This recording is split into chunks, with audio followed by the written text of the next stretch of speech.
In today's video, you will see me walking gingerly with a limp. I enter Husbands Bosworth Tunnel, and I talk about my plans for the future of cruising and cooking on Narrowboat Kate.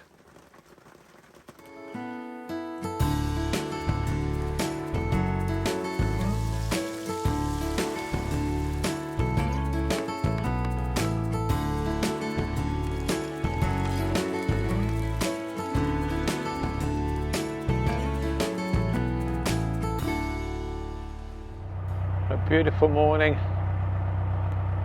blue skies when I woke up, just a few wispy clouds now. It's about 8 AM. I'm about to set off, just letting the engine warm up a little bit. After the dramas of yesterday, I'm getting my legs wet in the canal. Got a big bruise on my shin with a bit of an egg lump on there. And my left thigh is actually really quite sore and swollen as well at the moment, so I'm hoping I'll be alright to get to the bottom of Foxton Locks today. It's about 12 miles away, so let's get cracking. Just about to untie the ropes at the front. I'm going to be extra careful today getting on and off the boat. I've got a bit of a limp today, got to go slowly.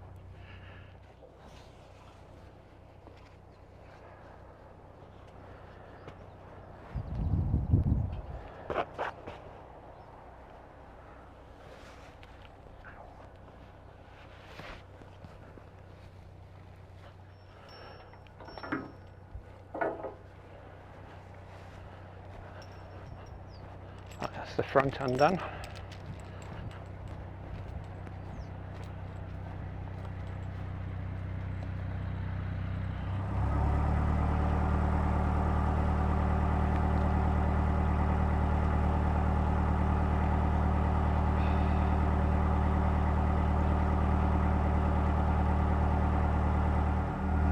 This last section of canal yesterday, towards the end, there's so much growth along the side of the canal,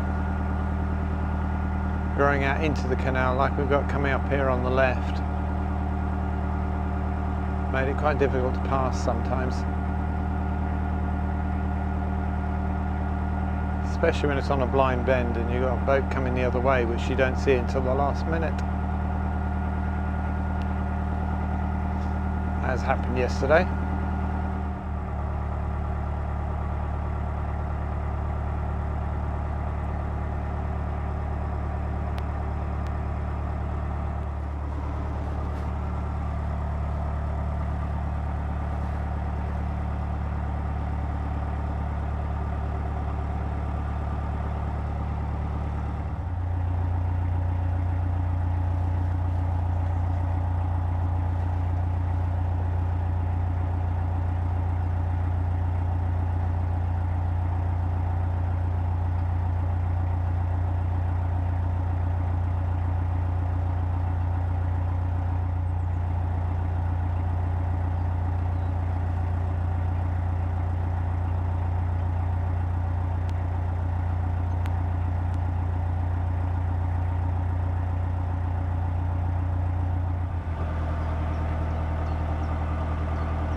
I do like bits of canal like this. You got like just an avenue of trees either side, like a big corridor, green corridor. You can hear the birds in the trees. I must get that app which tells you what birds they are as they sing, because I've got no idea. There's one thing I noticed yesterday when I was driving along. There seems to be a huge amount of butterflies, particularly white ones, just fluttering about in the flowers and on the side of the canal. Unfortunately, I wasn't quick enough to get pictures of them. They are quite small, less than an inch across. But you get 20-30 of them in one go, it does look quite pretty.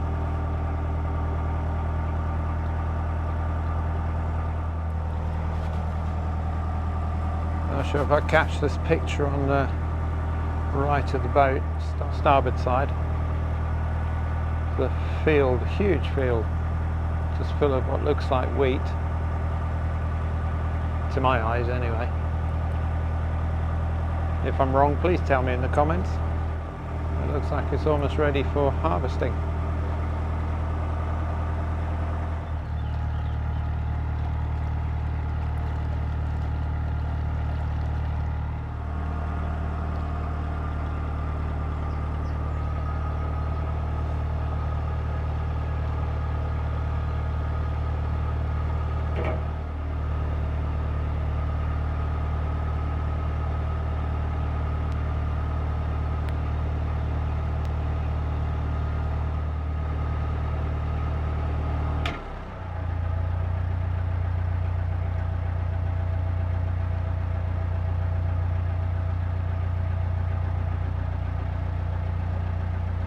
Does give you an idea of how tight some of these bridges are. Probably got a little bit more space on the other side, but generally that's about the usual gap you've got. Just coming up to, I think it's bridge 40. It's beginning to cloud over a little bit now. It's due to be quite windy this afternoon, which is why I've set out quite early today, so I can hopefully get moored up before the wind starts proper. Just makes it awkward if it's windy, especially when you're trying to moor up, and with my damaged leg. It's not too bad at the moment. Painkillers seem to be doing the work. I'm very thankful of wearing my iWatch. As I hit the ground, partly in the water, it started bleeping at me, asking me, "Are you okay? Do you want me to call an ambulance?" All that sort of thing. Thankfully I was okay, just a bit bruised and battered. So I told it, no, don't call them. It just takes a few days of recovery, that's all I think it'll do. So far this morning's not very busy at all. So then had a couple of boats go past me the other way. Not seen anyone behind me or in front. We're going over an aqueduct in a little while. Hopefully I'll be able to see it this time. It's the River Avon, apparently. Well, I think we just went over the viaduct. It was just a little gate, walking down some steps and looking through the hedge. It's actually more of a stream than a river. I guess it's quite small at this point, even though the Avon is actually quite a large river and long as well. Just coming up to the Welford Junction, where I could turn right or left. I'm actually going to go left towards Foxton. Hopefully no boats coming. There you go, there were no boats coming, thankfully.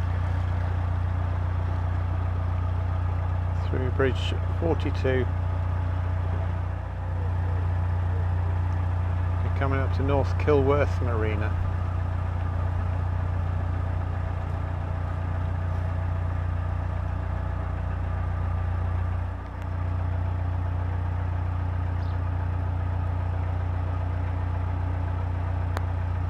We're just going past North Kilworth Marina.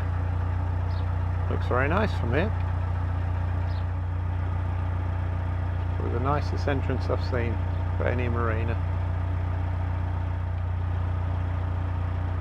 It's normally got concrete blocks around that entrance bit, and they seem to have rubber blocks, which is much better. This is what I was talking about earlier, about canopy of trees going over the canal. Just makes it like a tunnel.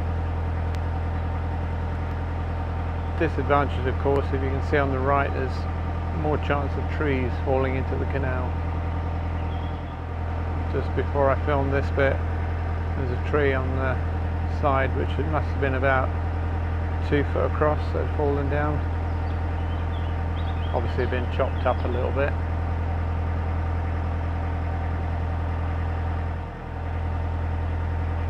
Just coming up to Husbands Bosworth Tunnel. Shouldn't be too far now.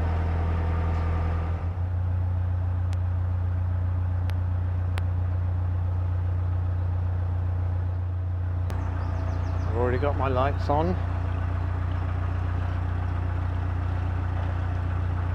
The tunnel entrance should be just around this corner.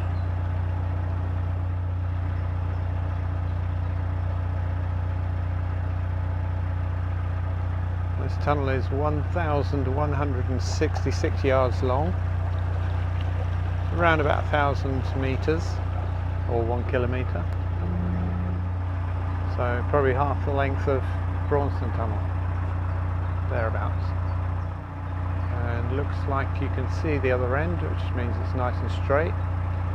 No boats coming the other way. Let's see if we can get 3 out of 3.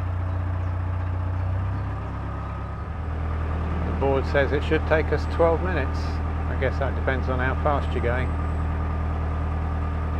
I think I tend to go a little bit slower than most.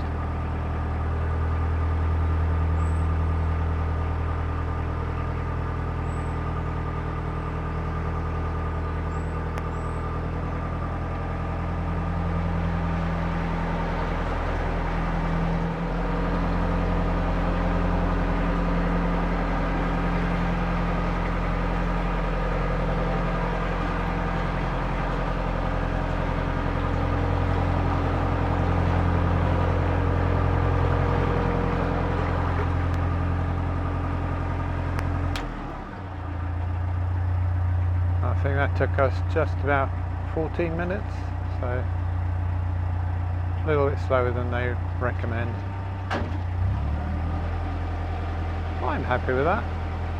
There's a nice picture of the exit from this side.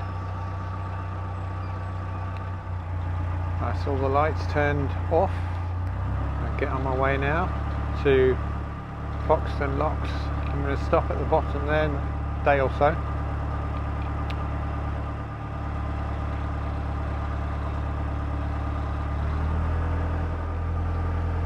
Just coming up to a bridge. It's called Pipe Bridge number 46A. Quite an original name. It's a bridge and it carries a pipe over the canal. It seems to come from nowhere and go to nowhere.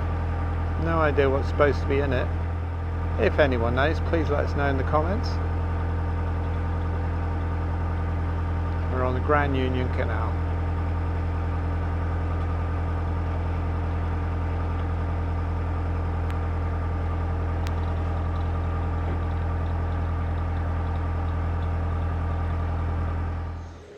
I reached my mooring spot soon after the pipe bridge and decided not to film any more until the next day, so I could rest my legs as they were getting quite sore by then.